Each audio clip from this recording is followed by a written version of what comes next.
Train Your Mind to Respond, Not React is a book that helps.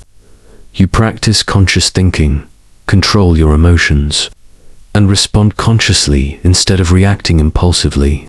Discover how to master yourself to make wise decisions in every situation. Part 1. Calm is Power. Train Your Mind to Respond, Not React. Published by Chanel Audiobooks by DrBook. Introduction. Imagine standing in the midst of a storm, surrounded by chaos. The wind howls, the rain beats against you, yet you remain calm, unshaken, and fully in control. This is the power of mastering your mind, the power of responding rather than reacting. Most people live under the control of their emotions. Anger, fear, frustration, and anxiety dictate their actions. They lash out at loved ones, panic under pressure, and make impulsive decisions they later regret. But what if you could break free? What if you could train your mind to stay steady in any situation? This audiobook is not just about controlling emotions. It is about gaining power, the kind of power that provides an advantage in business, relationships, and life. Through this journey, you will explore the psychology, science, and techniques behind mastering calmness. You will uncover real-life stories, powerful strategies, and daily practices that will transform you into someone who commands respect, handles stress effortlessly, and never lets emotions dictate their actions. Your transformation begins now. Are you ready to train your mind and take control of your life? The war inside your mind. Your mind is a battlefield. Every day, a silent war takes place inside you between the logical, rational part of your brain and the emotional, reactive side. The problem is, most people don't even realize this war is happening. They live their lives being pulled in different directions by emotions they can't control, reacting to situations without thinking, and later regretting their words and actions. But here's the truth. Every impulsive reaction is a sign that emotions, not logic, are in control. And if emotions control you, then the outside world controls you. Think about the last time you snapped at someone in frustration. Maybe it was during a heated argument, or perhaps someone cut you off in traffic and you felt that surge of anger take over. In that moment, you didn't choose your response. Your emotions did. This is what most people don't realize. Reactions happen when the mind is on autopilot, when emotions override rational thinking, and when we are slaves to the past experiences that shaped our responses. The more you let emotions dictate your actions, the more predictable and weak you become in the eyes of others. Now imagine a different scenario. Picture someone insulting you, expecting you to explode with anger, but instead you remain calm. You look at them with steady eyes, take a deep breath, and respond with clarity and control. That moment of restraint, that ability to pause before reacting, is a display of ultimate power. Why? Because when you are in control of yourself, you automatically gain control over any situation. The calmest person in the room is always the most powerful. They dictate the energy, while others driven by emotion lose their grip. But why do we react so impulsively? The answer lies deep within the brain. Our minds have been wired for survival since ancient times. Back when humans lived in the wild, reacting instantly to danger meant the difference between life and death. That's why our brain has something called the amygdala, often referred to as the emotional brain. It processes threats and triggers immediate reactions before the logical brain, the prefrontal cortex, can step in. This was useful when we had to escape predators, but in today's world, where threats are more emotional than physical, this automatic response system often works against us. The good news is, you can rewire your brain. You can train yourself to move from reaction to response, from impulsiveness to control. The first step is awareness. Pay attention to how often you react without thinking. When you feel anger, frustration, or fear rising, recognize it, observe it, instead of acting on it immediately. Pause. That tiny moment of hesitation is where your power begins. The longer you hold your reaction, the more time you give your logical brain to step in. And once you learn to master that moment, you start mastering your life. The war inside your mind isn't won overnight, but with training, you can become the commander of your own thoughts. And when you do, the world will no longer control you. The pause that changes everything. Life is a series of moments, and within each moment lies a choice. When faced with stress, conflict, or unexpected challenges, you can either react on impulse or respond with intention. This simple yet powerful distinction is what separates those who are controlled by their emotions from those who control their destiny. The ability to pause before reacting is the foundation of emotional intelligence, self-mastery, and true power. It may seem like a small act, but in reality, it is the single most effective tool you can use to take control of your life. Most people don't pause. They react. Someone insults them, and they fire back without thinking. They receive bad news, and panic sets in immediately. Someone criticizes their work, and they get defensive. Their emotional responses dictate their behavior, and they remain trapped in a cycle of impulsive reactions. This kind of behavior doesn't just lead to regret, it makes you weak. When you are reactive, you are predictable, and when you are predictable, you are easily manipulated. The world and the people around you can push your buttons, control your emotions, and make you dance to their tune. But the moment you learn to pause, to break this automatic cycle, you become untouchable. Pausing before reacting is not just about suppressing emotions, it's about reclaiming your power. When you pause, you give yourself the gift of time, time to process, time to reflect, and most importantly, time to choose a response that aligns with your values and long-term goals. Think of the most powerful, influential, and respected individuals in history. They weren't impulsive. They didn't let emotions dictate their decisions. Instead, they mastered the art of the pause, using patience and self-control to handle even the most intense situations with wisdom and composure. Take, for example, Abraham Lincoln. He was known for writing what he called hot letters, letters filled with all the anger, frustration, and raw emotions he felt in the heat of the moment. But here's what made Lincoln different. He never sent them. He would write the letter, set it aside, and return to it later. More often than not, by the time he revisited it, his emotions had settled, and he realized that sending the letter was unnecessary. This practice allowed him to navigate conflicts with diplomacy and avoid unnecessary disputes. His ability to pause before reacting helped shape him into one of the greatest leaders in history. Now consider your own life. How many arguments, misunderstandings, or regrets could have been avoided if you had just paused for a moment before reacting? How many relationships could have been saved? How many better decisions could you have made? The truth is, your first reaction is rarely your best reaction. Reacting is emotional, but responding is powerful. The difference between the two is that responding comes from a place of clarity, while reaction comes from a place of impulse. So how do you train yourself to pause? The first step is awareness. The next time you feel an intense emotion, whether it's anger, frustration, anxiety, or even excitement, recognize it. Catch yourself in the moment. This is crucial because awareness alone disrupts the automatic reaction cycle. Instead of allowing your emotions to take over, tell yourself, pause, breathe, observe. These three simple words can transform your life. When you pause, take a deep breath. It may sound simple, but deep breathing sends signals to your brain that it is safe, activating the parasympathetic nervous system, which calms your mind and body. Just one deep breath can shift your entire state of being. Try this. Inhale slowly through your nose for 4 seconds, hold for 4 seconds, then exhale for 6 seconds. This activates your rational brain and helps you regain control. Before responding, the third step is delayed response. You don't have to respond immediately. Give yourself permission to wait.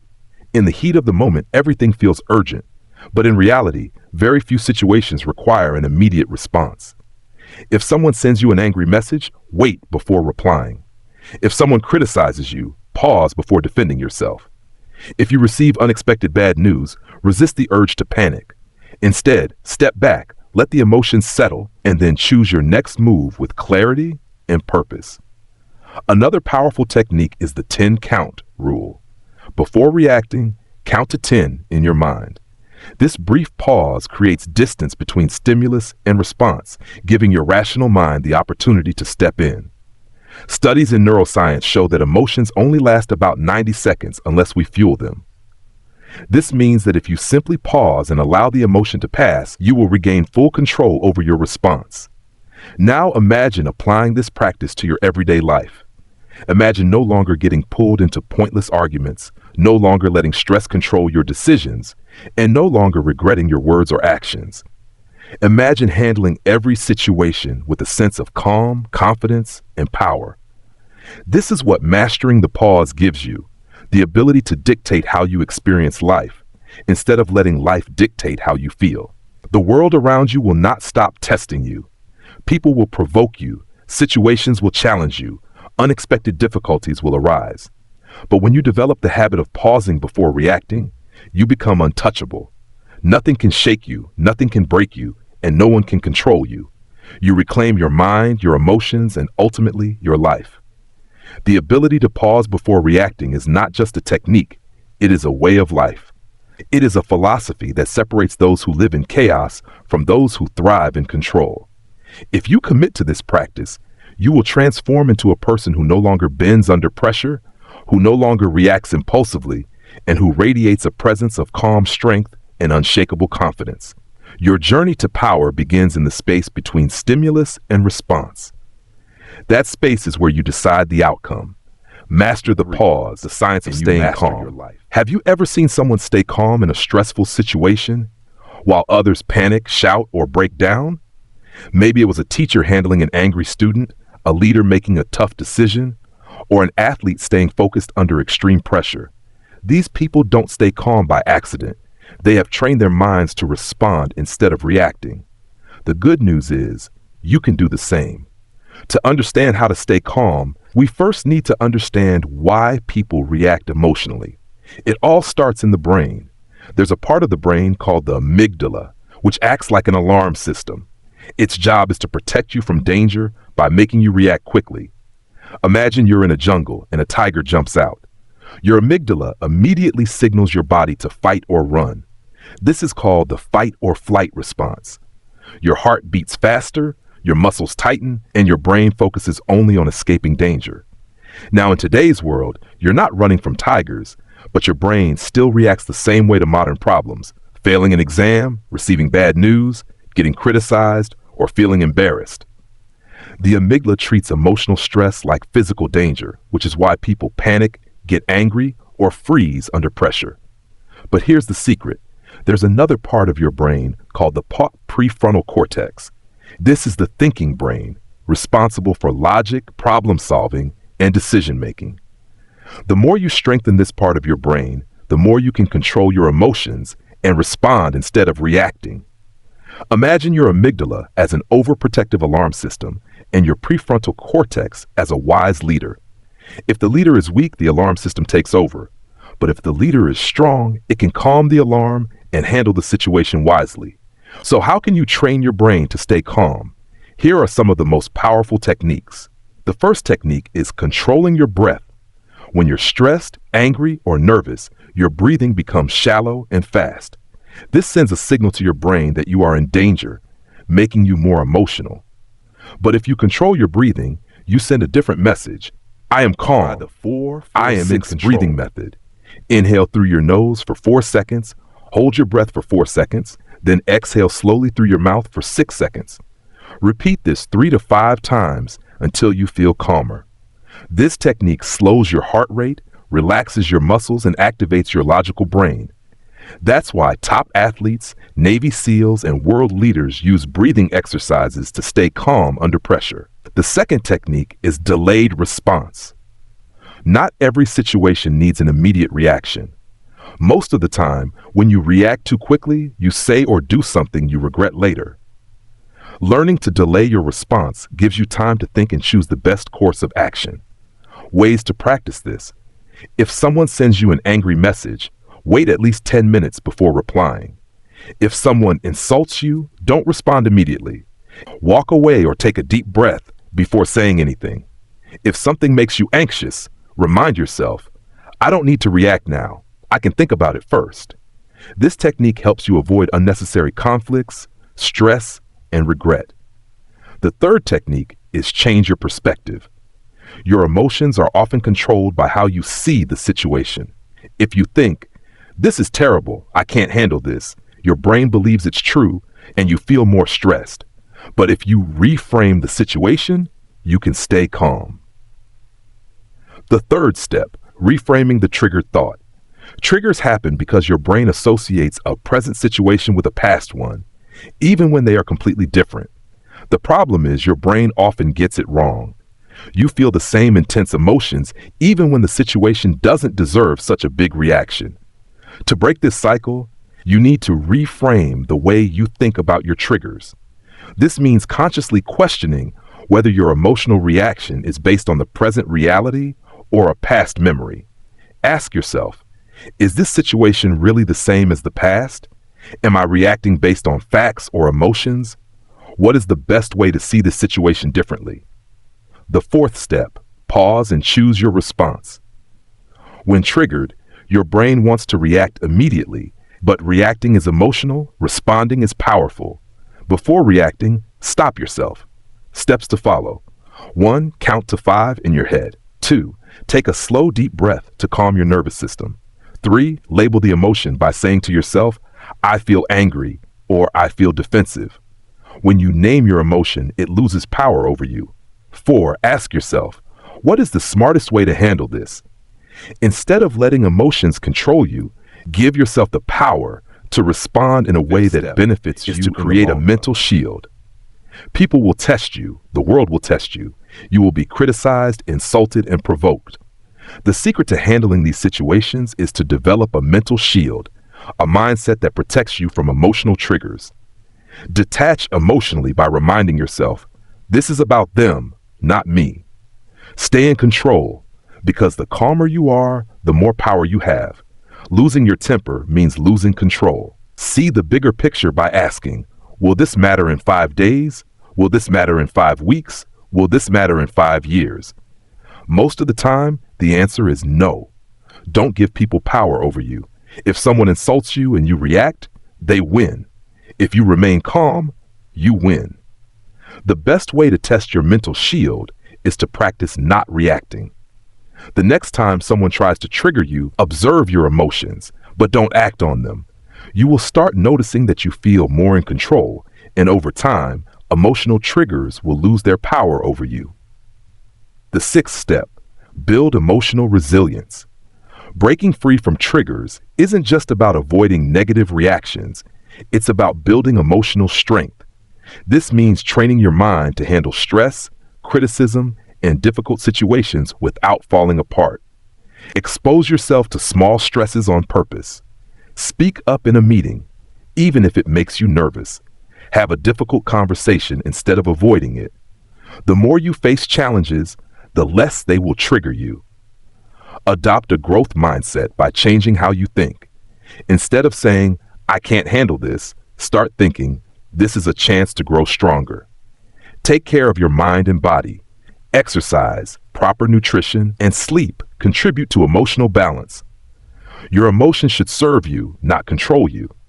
Triggers can make you a prisoner of your past, but once you understand and control them, you become free. Imagine living in a way where criticism doesn't shake you. Insults don't get a reaction from you. Stressful situations don't make you panic. That level of control is possible, but only if you do the work. The next time you feel triggered, don't fall into the same old reaction. Instead, pause, breathe, reframe, respond with control. This is how you go from being emotionally reactive to emotionally powerful. Remember, you are not your emotions. You are the one who controls them. The more you train yourself, the less power anything or anyone has over you. And when you master this skill, fear nothing can break you. Fear is one of the biggest obstacles to staying calm and in control. It makes people react instead of respond, trapping them in a cycle of anxiety, hesitation, and emotional overreaction. Fear is a master manipulator. It whispers lies in your ear, convincing you that you are not good enough. You will fail. You should play it safe and never take risks. The biggest mistake people make is believing those lies. They let fear dictate their actions, causing them to hesitate, second-guess themselves, and avoid situations that could lead to growth. But here's the truth. Fear is not reality. It is a story that your mind creates based on past experiences, worst-case scenarios, negative assumptions. Step 1, understand how fear works. The human brain is wired for survival. Long ago, when humans lived in the wild, fear kept them alive. If they heard a noise in the bushes, fear told them to run. If they saw an unfamiliar situation, fear made them cautious. This instinct was necessary for survival, but in today's world, the dangers we face are no longer physical. They are emotional and psychological. People fear public speaking, failure, rejection, making mistakes. The problem is that the brain still reacts as if these situations are life-threatening. The body goes into fight or flight mode, heart pounding, muscles tensing, mind racing. But the truth is, there is no real danger. Most fears are illusions. Step 2, recognize that fear makes you react impulsively. When fear takes over, people either 1, run from the situation, avoidance. 2, attack it with aggression, overreacting. 3, freeze, unable to act at all. Fear hijacks the logical part of the brain, shutting down clear thinking. This is why people make bad decisions when they are scared. They lash out, withdraw, hesitate until the opportunity passes. Step 3, take back control. The key to overcoming fear is learning to breathe. Regain control of your mind before fear dictates your actions. Fear only has power over you if you believe its lies. But when you challenge those lies, fear reframe fear as a challenge instead of a threat. Instead of seeing fear as a warning to stop, see it as a sign that you are stepping into something bigger than yourself. Every successful person in history has faced fear. The difference is they did not let it stop them. They felt the fear and moved forward anyway. Fear is not a stop sign. It is a signal that you are about to grow. The next time fear creeps in, instead of saying, "This is too much, I can't handle this," tell yourself, "This is uncomfortable, but it means I am becoming stronger." The 4th step is to break fear's control with action. Fear feeds on hesitation. The longer you wait, the stronger fear becomes. Imagine standing at the edge of a diving board. The more you hesitate, the scarier the jump feels. But the moment you leap, the fear disappears. Action kills fear. If you're afraid of public speaking, start by speaking to one person, then a small group, then a larger audience. If you fear failure, take small risks and build confidence. The more you face fear, the weaker it becomes. The 5th step is to seduce the 3-second rule. Fear thrives in hesitation. The longer you wait, the more excuses your brain will create to break this cycle. Count down 321 and act before fear has time to stop you. This simpler rule is used by highly successful people to override fear-based thinking and take immediate action. Whether it is making a phone call, starting a difficult conversation, or taking a bold step forward, forces you to move before fear can quit you out of it. The 6th step is to train yourself with small doses of fear. One of the best ways to reduce fear is to expose yourself to it in controlled amounts. If social situations make you nervous, start by making small talk with strangers. If rejection terrifies you, put yourself in situations where you might get in. Every time you face fear in small ways, your brain learns that it is not as dangerous as it seems. So over time, things that once seemed terrifying become normal. The 7th step is to separate fear from reality. The problem with fear is that it exaggerates situations. It makes small problems seem massive, passive, turning unlikely failures into certain disasters. But most of the things you fear will never happen. Ask yourself, what is the worst that can actually happen most of the time? The worst case scenario is not as bad as your mind makes it seem, and even if it does happen, you will survive it, learn from it, and move forward. Instead of letting fear control your imagination, adopt the mindset of a warrior. Imagine a Navy SEAL in the middle of a high-pressure mission. If they let fear take over, they fail, but instead of letting fear control them, they train their minds to stay calm and respond instead of react. Warriors do not eliminate fear, they use it as motivation. The next time you feel fear creeping in, ask yourself, how would a warrior handle this? Instead of shrinking back, stand tall, breathe deeply, and push forward. The 9th step is to turn fear into excitement. Fear and excitement feel almost the same in the body. Air racing, heart, adrenaline, heightened focus. The only difference is how your brain interprets it. Before a big presentation, instead of saying "I'm nervous," tell yourself "I'm excited" before taking a risk. Instead of saying "this is scary," say "this is an adventure." Your words shape your emotions. By reframing fear as excitement, you transform anxiety into confidence. The 10th step is to remember that courage is not the absence of fear, it is acting despite fear. Every great leader, athlete, or successful person feels fear. The difference is they not let stop them. The presence of fear does not mean you are weak, it means you're human. What matters is what you do despite the fear. The bravest people are not those who feel no fear, they are the ones who move forward anyway. The final step is to right your relationship with fear. Instead of seeing it as something negative, see the teacher. Fear shows you where your limits are. So you can push past them. Fear forces you to grow. If you let it, the choice is yours. You can let fear control your life, or you can control fear. Imagine a version of yourself who no longer hesitates, no longer overthink. Sand no longer lets fear dictate decisions. That version of you is completely possible. It starts with the choice to stop believing fear's lies. Fear's aliera tells you that you cannot when you can. It tells you that you will fail when you have the power to succeed. It tells you to stay small when you were meant for more. The moment you stop listening to fear, your life begins to change. Every time fear whispers, answer back with action. Show fear that it no longer controls you. Step forward, take the risk, and choose courage over comfort, because in the end, fear is only as powerful. The power of controlled breathing. Most people think staying calm is about willpower, but the real secret lies in something much simpler: your breath. The way you breathe affects your emotions, your mental clarity, and even your ability to handle stress. When you're anxious, angry, or frustrated, your breathing becomes shallow and rapid. This signals your brain that you are in danger, making your heart race and your muscles tense up. But when you control your breath, you send a different message to your brain. I am safe. I am in control.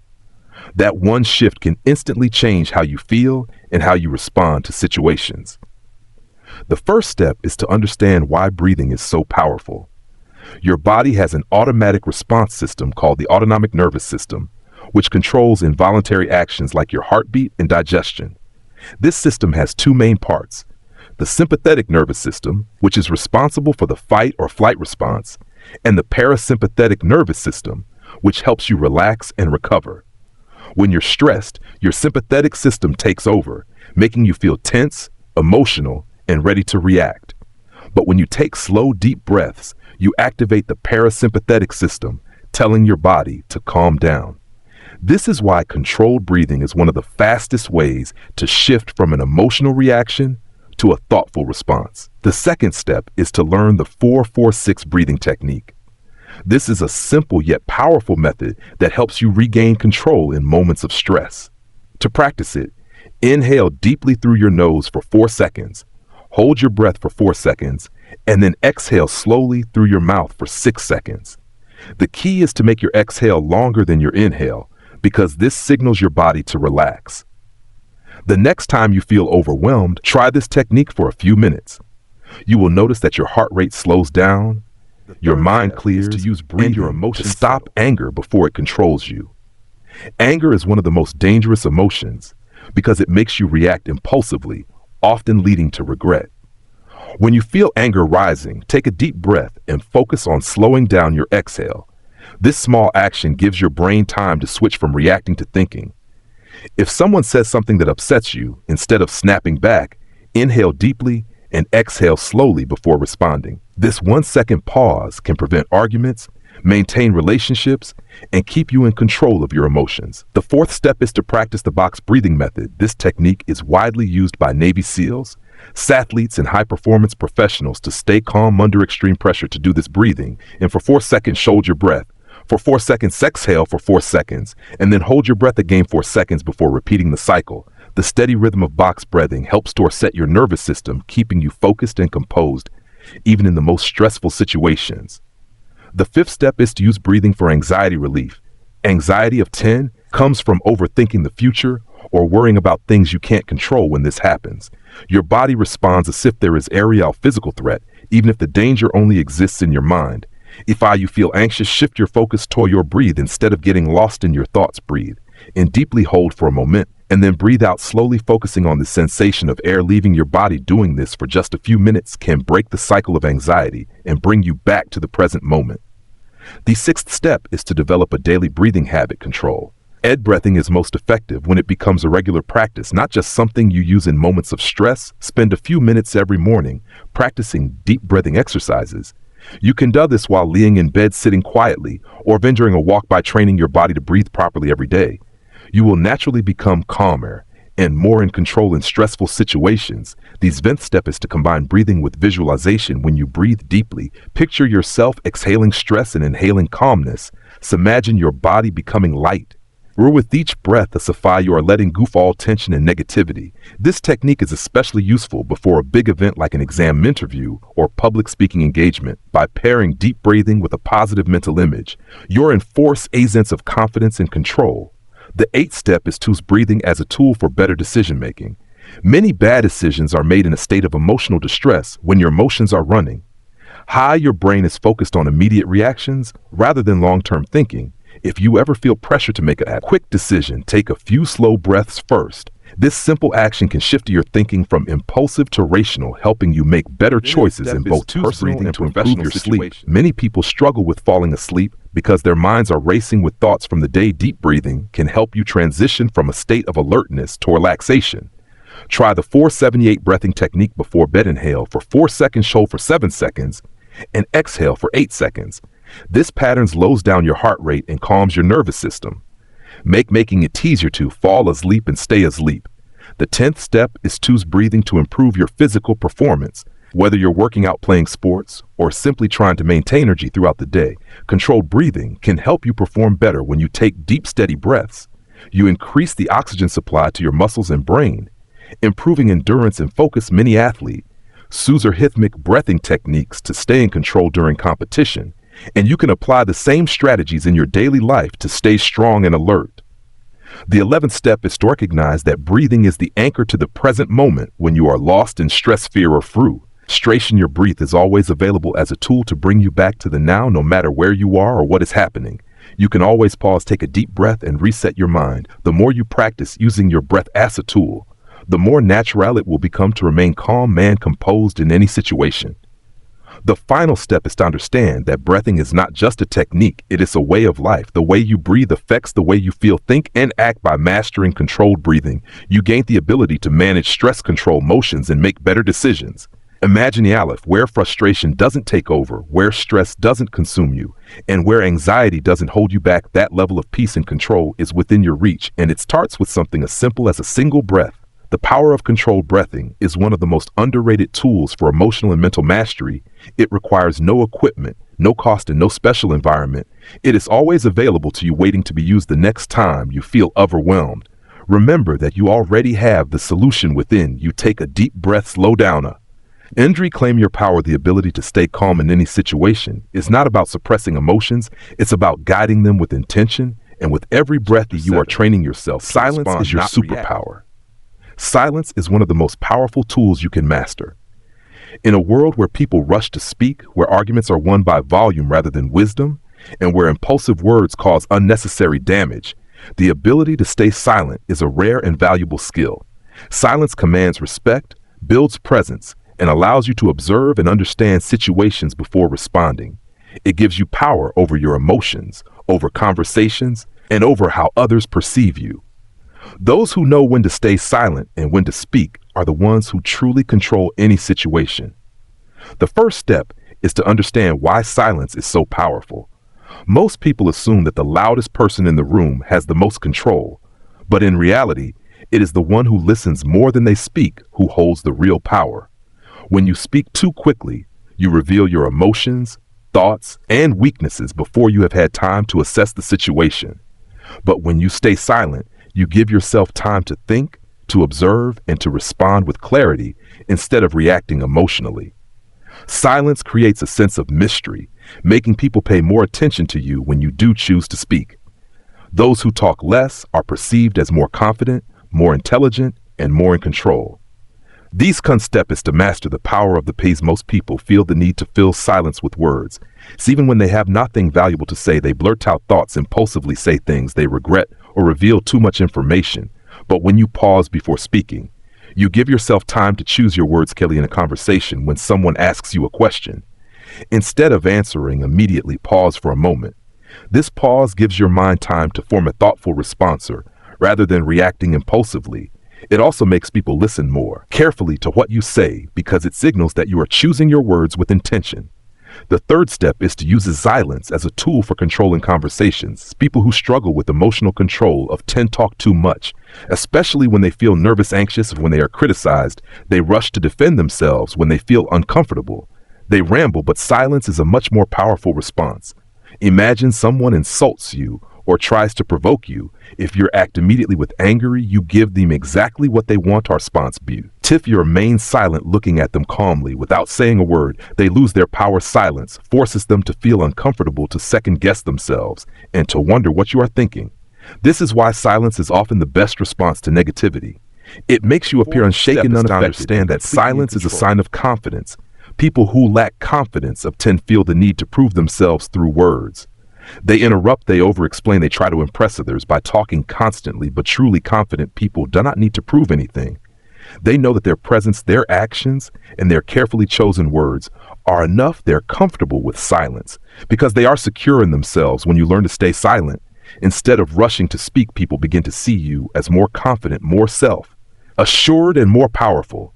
The fifth step is to use silence in negotiations and arguments. In any negotiation, the person who speaks first usually loses. Silence creates pressure. When you make an offer or state your position, remain silent and wait. Most people feel uncomfortable with silences, so they rush to fill the gap, often by giving away more than they intended. The same applies to arguments. When someone is trying to provoke you, silence makes them uneasy. Instead of arguing back, simply pause, take a breath, and say nothing. This forces them to reflect on their words, and often weakens their position.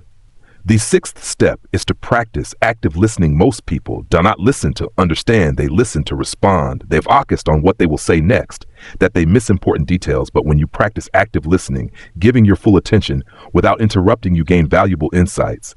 You pick up on things others miss, you understand people's true intentions, and you build deeper connections. When you listen more than you speak, you become a person of wisdom rather than someone who speaks just to be heard. Seventh step is to silence, to process emotions. When something upsets you, your first reaction is often impulsive and emotional, but reacting immediately usually leads to regret. Instead of speaking when you're angry, anxious, or overwhelmed, practice staying silent. Give yourself space to process your emotions before responding. This prevents you from saying something you will later regret and allows you to choose a response that is in line with your values and long-term goals. The ability to stay silent in moments of emotional intensity is a true sign of self-mastery. The eighth step is to use silence to create presence and respect. Some of the most respected individuals in history were people of few words. They did not speak often, but when they did, their words carried weight. This is because they understood the power of restraint. They knew that speaking less made people value their words more. If you want to be respected, do not waste words. Speak only when necessary, and when you do, make sure to handle difficult people. There will always be people who try to provoke, criticize, or manipulate you. The best way to deal with them is through silence. When someone tries to start an argument, do not engage. When someone insults, respond. When someone is trying to get a reaction from your main call man, say nothing. This robs them of their power and keeps you in control. The 10th step is to embrace the silence in daily life. Silence is not just a tool for handling conversations. It is also a tool for inner peace in today's world. People are constantly bombarded with noises, social media, news, distractions. This noise makes it difficult to think clearly, to focus, and to find calmness. Taking time for silence every day allows you to reset your mind. Whether it is through meditation, a quiet walk, or simply sitting without distractions, silence helps you connect with yourself. It gives you clarity, reduces stress, and strengthens your ability to remain calm in any situation. The final step is to understand that silence is not about weakness. It is about strength. Many people mistake silence C4 Pady boot. In reality, it is one of the greatest signs of self-control. Those who cannot stay silent are controlled by their emotions. They react impulsively. They overshare, they let others push their buttons. But those who master silence are in command of themselves. They choose their words carefully. They do not let others control their emotions, and they move through life with calmness and confidence.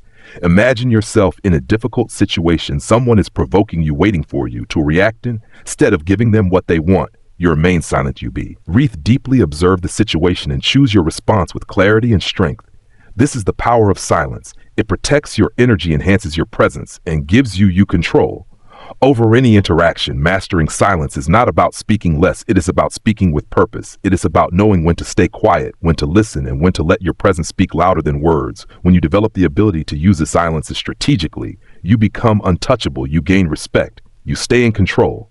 And most importantly, you cultivate a deep sense of inner peace. The world is filled with noise, but those who know the value of silence are the ones who hold true power. Thank you for your time spent with us. We hope you enjoyed our audiobook. We would be grateful for your kind support. Subscribe and give us a like. Stay tuned for our next audiobook.